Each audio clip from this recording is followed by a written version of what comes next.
switch off.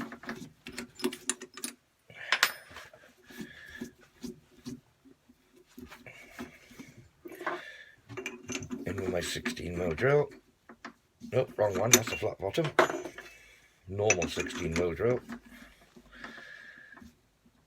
Okay, let's slow things down a bit. Let's say about, I don't know, 450, something like that. Bit of WD. Call that 0. 10mm. 10mm deep on this one.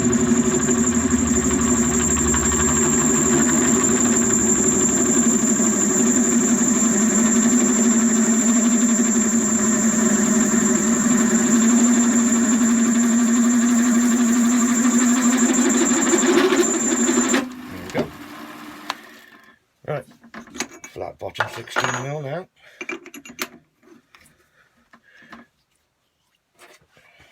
Set my face distance. So 0 my DRO, 10.5 deep from there.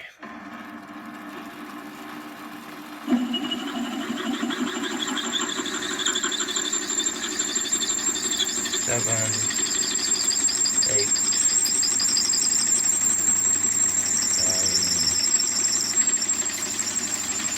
10.3, 4, 5.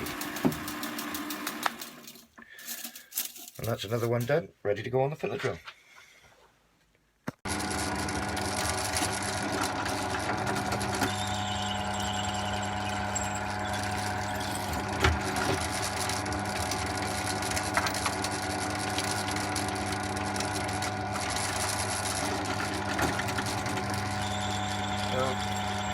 Just removing the last millimetre out of the 6.8 hole, ready for tapping, and we do that 20 times.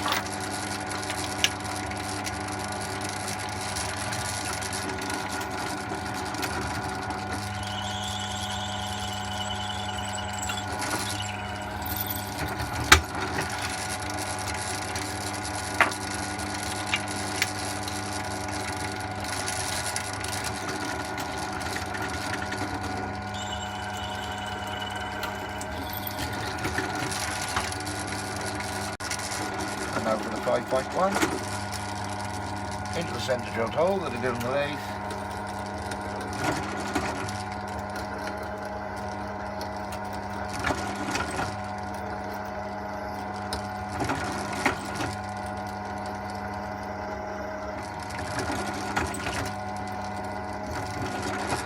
That's the one. Turn the block round. Putting the centre drilled hole in the centre of my machining vise here so that they don't drill a hole in the vise.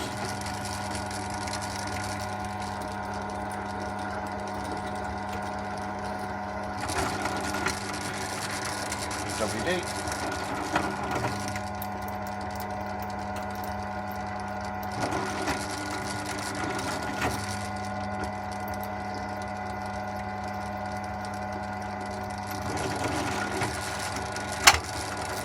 Here we are, 2 5.1 holes, just need deburring now, 19 more to go.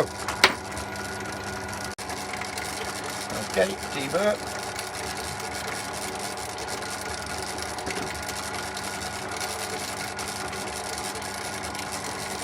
Rinse and repeat.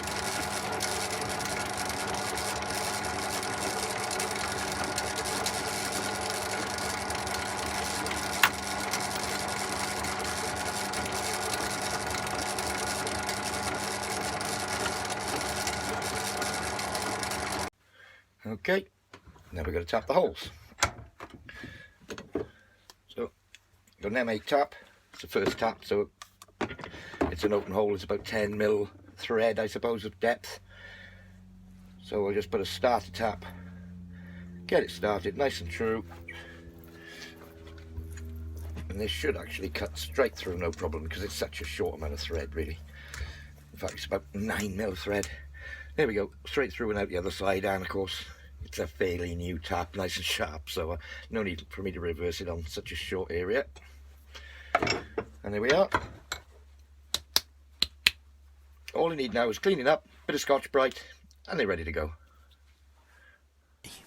Did I say the job was finished? No, the job's not finished until you've cleaned up. So I've cleaned all the lathe up, and this would be a good point to show you a few of the little improvements I've made on the lathe. First of all, I think I've mentioned it earlier, is I put this non-slip rubber matting on the top of the headstock, and because you put all sorts of tools and bits and bobs down on it, it stops me scratching the paint and just keeps it looking presentable for longer. Something else I haven't shown you yet is my carriage stop. Let me see if I can give you a demonstration of how this works. Let's have a look. Let's have a look at the DRO. If I wind my carriage back and forth, it hits the clunk, which is the stop. Come away, clunk, it's the stop. As you can see on the digital readout, every time comes to 0. So it's a useful little addition to the lathe. I'll give you a few close-ups on that one. Next thing I'll show you, let's see if I can get you a better look. Now you saw me using this, is my cross slide stop, which is here. And it's simply a screw through a block with a brass plug on the back, which actually uses friction against the compound slide here, cross slide here, and locks it off. Well, let me just show you the effect of backlash. Okay, so with it unlocked, if I grab hold of the compound slide, or cross slide, keep saying compound, that small amount of movement is the backlash in the nut. Let's have a look at the readout. Top row of figures, 0.3, 0.45, 0.3, 0.45. That's 0.15 of play in the lead nut. Now, when I was drilling the holes, as you saw in the video earlier, if that was moving back and forth when I was trying to drill that 16mm hole, that would cause all sorts of chatter and goodness knows what. So, simply by tightening up that clamp, let's do that now. Doesn't take much. It's all gone, no movement at all. Locks it all up solid, and as with any machining, the more solid you are, the better it is. So the next thing to look at is going to be my milling attachment itself. So as you can see, I've removed the compound slide, bolted on this plate which I had to make, which has in turn bolted on it a commercially bought milling head. I've had to drill out holes in the bottom to make it all locate and what have you. It doesn't come with these two blocks on it. All you've got is a slideway and some really weak and feeble blocks bolted onto the face with tiny little T-nuts. Similar configuration, a fixed block bolted on into the T-slot and a movable block again into the T-nuts with some clamp screws. What I found immediately with that is the second you try and tighten up the clamp screws, you push your reference face out to square and what have you. So what I've done here is put a more substantial block on and actually bolted it with 3 bolts by drilling into the cast slide and bolting it solid, and I've done the same thing at the top. Now I've set it so far apart because I do have the large machinist vise which you saw earlier on, which is really quite accurate, and I can clamp it into here. I'll show you that now. Okay, so that's my machinist vise fitted in the milling attachment. It fits solidly against the bottom block, and I've actually machined a little tapered brass plug which goes in here. There's a very little gap between the top block and the vise, and it actually gives me the scope to clamp this vise anywhere along this axis, giving me a far greater range of surface that I can mill on. And simply by tightening the screws on the top, these screws have a rounded end on them, and when they bite down onto that brass insert, bunch of fingers, what they do, a bit further down, is draw up on the taper and pull everything back onto the upright face of the milling slide. which gives me the scope then that I've got a flat square surface again. It's flat and square this way, and I can adjust up and down for various milling operations. Okay, now I've added an extra feature to this which I'll show you now. The milling head itself, or milling slide, I fitted on a swivel, so I can actually adjust it to a desired angle by clocking it up in relation to the cross slide, and I can machine angled faces on what would normally be a flat block. So it just gives me a bit more scope. Now I know this vise is way too big. I'm planning on getting a far smaller one that I can mount vertically, which gives me even more versatility in the future. As I was saying, I can swivel it around. I'll show you the design of that. You've got a central dowel, which is its swivel point, and 2 screws, and these 3 locations pretty much replicate these 3. Same centre, same hole, same everything. Let's just pull that out.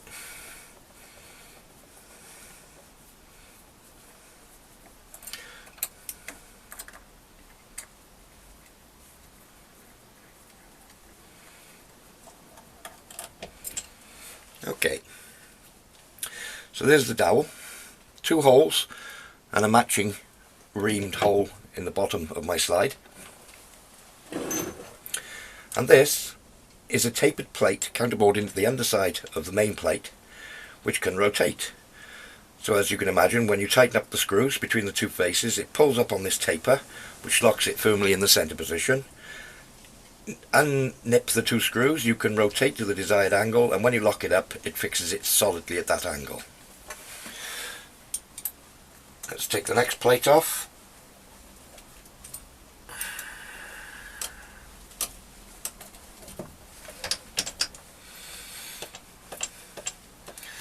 Now these 2 screws utilise the original screws in the compound slide mount.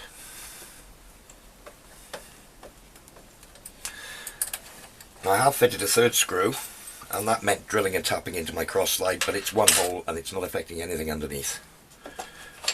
So this sits on the original dowel there.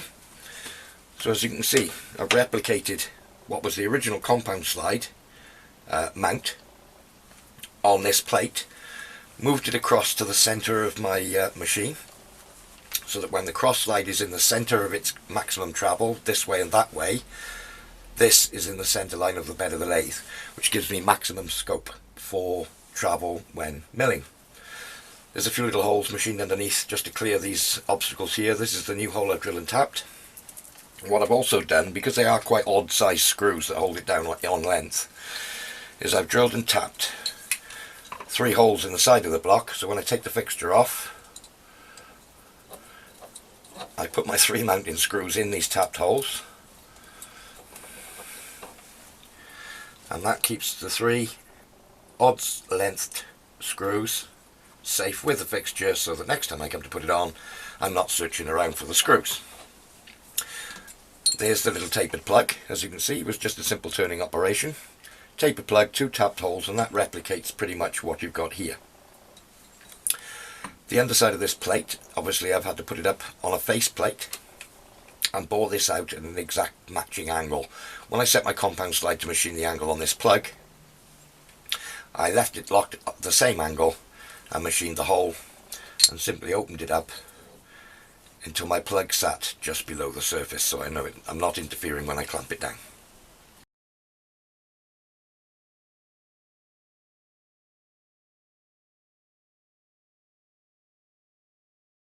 I hope you've enjoyed this little 2-part video, and I hope to produce many more in the future. My name's Adrian. Please like and subscribe my channel, and I look forward to having so many more adventures together. Thanks for watching.